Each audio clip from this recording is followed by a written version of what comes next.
Bienvenidos a esta clase de introducción a la semiología de las enfermedades endocrinas.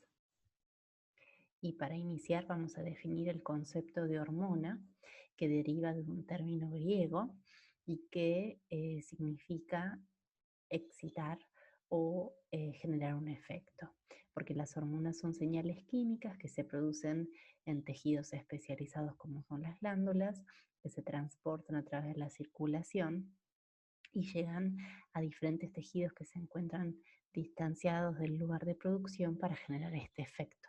Este es un término que fue acuñado en 1905.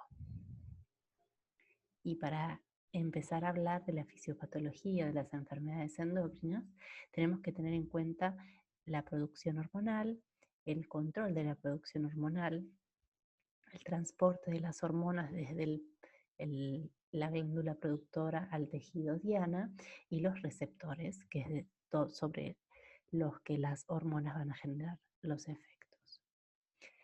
Entonces, respecto de la producción, dependerá de la naturaleza química de la hormona. Las hormonas polipeptídicas se sintetizan en los diferentes tejidos y algunos ejemplos de ellos son la hormona de crecimiento, la paratormona y la insulina. Pero también las hormonas pueden producirse por transformación de precursores, como es el ejemplo de las hormonas esteroideas sintetizadas a partir del colesterol y las hormonas tiroideas que derivan del aminoácido tirosina. Y hay otros tejidos que no se consideran clásicamente glándulas, como es el tejido adiposo, que produce leptina, que es una hormona, o la piel, que sintetiza vitamina D, que también es otra hormona. Entonces este es el ejemplo de la producción de una hormona polipeptídica como la insulina, que ustedes saben que después de la traducción proteica se pliega y adquiere dos puentes disulfuro y luego se cliva en cantidades equimolares de péptido C e insulina que se secretarán a la circulación para generar el efecto. Las hormonas adrenales se producen a partir del colesterol por distintos pasos enzimáticos dependiendo de la zona adrenal en la cual se encuentre. La glomerulosa es la que produce la aldosterona, la fasciculata es la región que produce el cortisol y la zona reticular produce DEA y androstenediona. Dijimos que también hay otros tejidos que no son clásicamente glándulas, pero que pueden producir hormonas, y el ejemplo era la piel, que a partir del colesterol, por una conversión fotoquímica, produce colecalciferol, que es la vitamina D, que por otro lado también se puede adquirir a partir de la dieta. Tanto vegetales como animales también producen vitamina D, y ese es el mecanismo por el que se adquiere a partir de la dieta, y que además se activa por diferentes pasos enzimáticos, como es en el hígado, que se hidroxila en la posición 25, y en el riñón, que se hidroxila en el carbono 1 en posición alfa para generar la hormona finalmente activa, que es la 1,25-dihidroxicolecalciferol o calcitriol, que interviene en la homeostasis del calcio y el fósforo. Otro punto importante es el control de la producción hormonal, y esto se produce muchas veces por retroalimentación, que puede ser a partir del producto final hormonal, a partir de la sustancia controlada o a partir del efecto generado. Otros mecanismos complejos de control de producción son el ritmo circadiano y la adaptación al estrés. Este es un ejemplo de retroalimentación a partir del producto final, y en la diapositiva ven representado el eje hipotálamo hipófiso gonadal masculino, y ustedes ven que la hormona liberadora de gonadotrofina se produce en el hipotálamo, genera un efecto estimulatorio sobre la hipófisis para sintetizar y secretar tanto hormona luteinizante como hormona folículo estimulante, y la hormona luteinizante estimula a las células de Leydig para producir testosterona. Esta testosterona retroalimenta tanto a la hipófisis como al hipotálamo para disminuir la producción cuando ésta ya alcanza los niveles deseados, además de generar el efecto. Otro mecanismo de retroalimentación es a través de la sustancia controlada y el ejemplo es la paratormona que se regula por los niveles de calcio en sangre.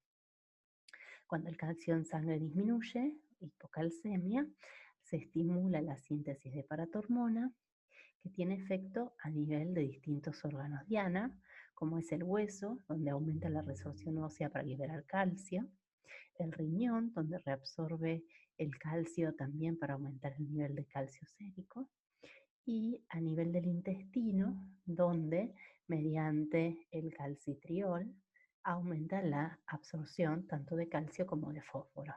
Todos estos mecanismos llevan a aumento de la calcemia y finalmente esta sustancia controlada retroalimenta la producción de paratormona. Y mecanismo de retroalimentación a través del efecto, el ejemplo es la hormona antidiurética que se secreta cuando aumenta la osmolaridad plasmática o disminuye el volumen efectivo circulante. Y no solo se estimula la síntesis y la secreción de hormona antidiurética, sino que también se estimula la sed. Todo esto lleva a la retención de agua, disminuye nuevamente la osmolaridad plasmática a niveles normales, aumenta el volumen efectivo y esto finalmente retroalimenta la producción tanto de hormona antidiurética como disminución de la sed. Y el ritmo circadiano se relaciona con la producción de cortisol. Todos sabemos que existe un pico de ACTH matutino seguido por un pico de cortisol que se produce entre las 7 y las 10 de la mañana. Y esto tiene que ver con la regulación circadiana de esta hormona, que además tiene unos mecanismos de control relacionados con el estrés y con las infecciones, como ven en esta parte de la pantalla, que también influyen en el control de la producción de cortisol. El tercer punto importante a considerar es el transporte. Las hormonas se transportan en sangre. Las hormonas proteicas y algunas pequeñas moléculas, por ser hidrosolubles, son fácilmente transportables. Sin embargo, muchas veces se unen a proteínas para circular en sangre.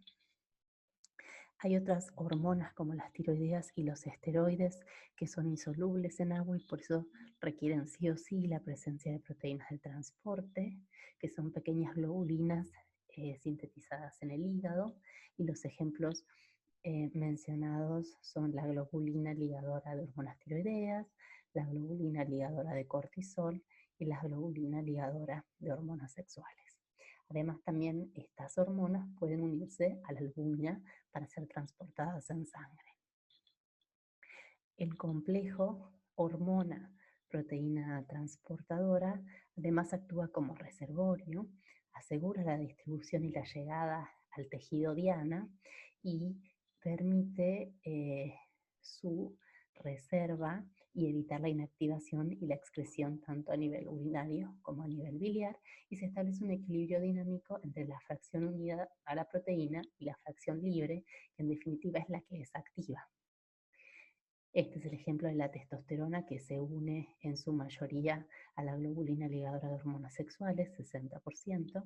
Otra fracción del 38% se une a la albúmina, que no es tan afín, de manera que la libera más rápido, y un 2% de testosterona se encuentra de manera libre y es la forma activa. Tanto la testosterona libre como la unida a albúmina se considera la fracción biodisponible porque esta es mucho más fácilmente liberable de la proteína para actuar sobre el tejido.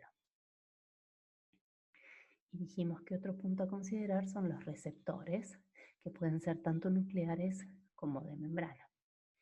Los receptores de membrana unirán a la hormona y generarán distintos mecanismos intracelulares de transmisión de señal, y los receptores intracelulares, que pueden ser tanto citoplasmáticos como intranucleares, unirán a la hormona y generarán síntesis de genes y de proteínas que generan el efecto deseado de la hormona. Entonces, los ligandos del receptor nuclear y receptores,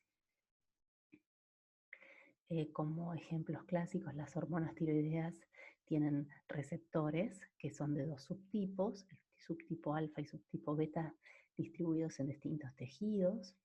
Los estrógenos se unen a los receptores estrogénicos, que también hay dos subtipos. La testosterona se une a receptores androgénicos. La progesterona se une al receptor específico de progesterona. La aldosterona se une al receptor mineralocorticoideo. Y el cortisol al receptor de glucocorticoides. Muchas veces, y dependiendo de la concentración de las hormonas, pueden unirse de manera inespecífica a otros receptores y generar también efectos. Y la vitamina D también se une a un receptor específico de vitamina D que en general se acopla al receptor de ácido retinoico. Entonces, las hormonas que se unen a receptores intracelulares, en general, luego de dimerizarse, se unen a elementos de respuesta hormonal en los genes y eso va a generar la transcripción del gen en un ARN mensajero que finalmente dará lugar a una proteína y al efecto. Los receptores de membrana, hay distintos subtipos que se clasifican según el mecanismo molecular con el que cumplen su función. Hay algunos receptores como el nicotínico de acetilcolina que está ligado a un canal iónico, los receptores de tirosinquinasa, los receptores de serina-treonina quinasa y los receptores de guanilato ciclasa son moléculas que ligan a la hormona y actúan como efectores, funcionando o como canales iónicos o como enzimas, en el caso de las quinasas. Por otro lado, los receptores de membrana pueden estar acoplados a proteínas G, como por ejemplo las hormonas glucoproteicas del glucagón o del aparato hormona, es decir, que utiliza una proteína G que se acopla y genera toda una cascada de señal intracelular para mediar el efecto de la hormona.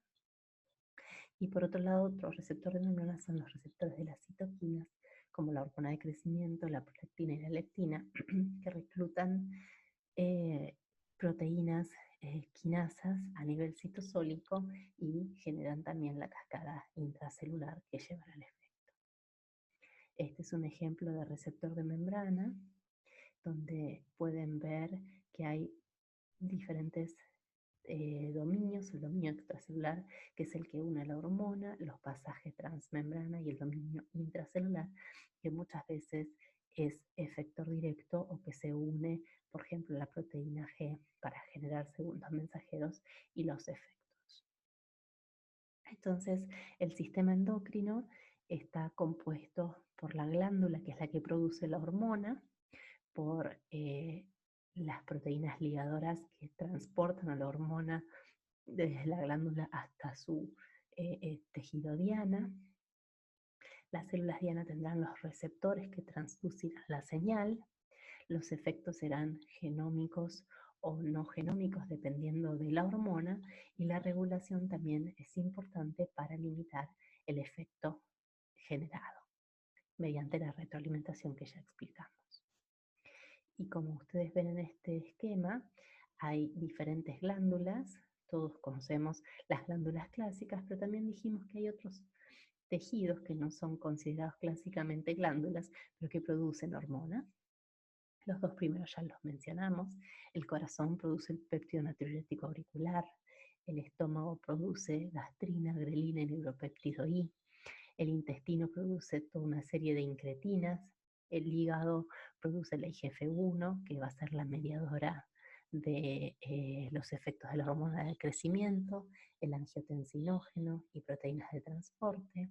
El riñón produce renina y eritropoyetina, y la placenta produce toda una serie de hormonas, tanto sea la gonadotrofina coriónica humana, progesterona, ACTH, SRH, entre otras. Así que las alteraciones de la función endocrina pueden estar a todos estos niveles, y por eso es tan importante conocer y tener en cuenta todos estos niveles, porque puede estar a nivel de la glándula y generar hiperfunción o hipofunción. Puede haber proliferación tumoral o proliferación no tumoral, es decir, hiperplasia glandular por distintos mecanismos, o la patología puede ser una combinación de estas. La alteración también puede estar a nivel del transporte por cambios en las proteínas transportadoras o a nivel del receptor, ya sea por activación o inactivación intrínseca, que generará efecto de más y no controlable o efecto de menos. Y la presentación clínica, es decir, cómo llega el paciente al consultorio, puede ser variable. Puede ser porque existe un síndrome clínico, porque hubo un hallazgo de laboratorio sin demasiada clínica, porque hubo un hallazgo en las imágenes como incidental, por búsqueda de patología asociada, por estudio de cribado epidemiológico y por estudio de predisposición genética. Así que de todas estas maneras pueden presentarse los pacientes a la consulta. Muy bien, y esto es todo para terminar la introducción. Hasta la próxima.